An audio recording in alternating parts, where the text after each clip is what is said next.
Hi hello everyone. இன்றைக்கி தனி வட்டி கணக்கு பார்க்க போகிறோம். ரூபாய் 8000க்கு 10% வட்டி வீதம் எனில் 2 ஆண்டுகளில் கிடைக்கும் கூட்டு வட்டிக்கும் தனி வட்டிக்கும் உள்ள வித்தியாசம் என்ன? இதுதான் கொஸ்டின். ஸோ அசல் எவ்வளோ அப்படின்னு பார்த்தீங்கன்னா 8000.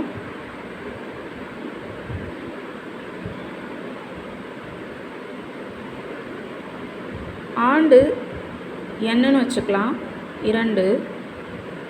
வட்டி ஆர் 10%. அசல் 8000. ஸோ கொஸ்டினில் என்ன கேட்டிருக்காங்க அப்படின்னா 2 ஆண்டுகளில் கிடைக்கும் கூட்டு வட்டிக்கும் தனி வட்டிக்கும் உள்ள வித்தியாசம். இதுக்கான formula P R/100 whole square. அசல் 8000, R 10.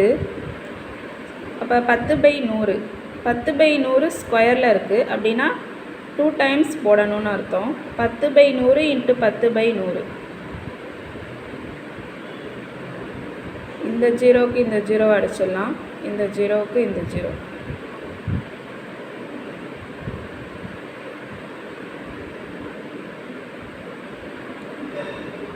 $80.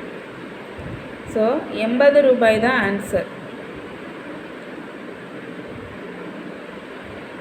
2 ஆண்டுகளில் கிடைக்கும் கூட்டு வட்டிக்கும் தனி வட்டிக்கும் உள்ள வித்தியாசம் அப்படின்னு சொன்னால் அதுக்கான formula P × R/100 whole square.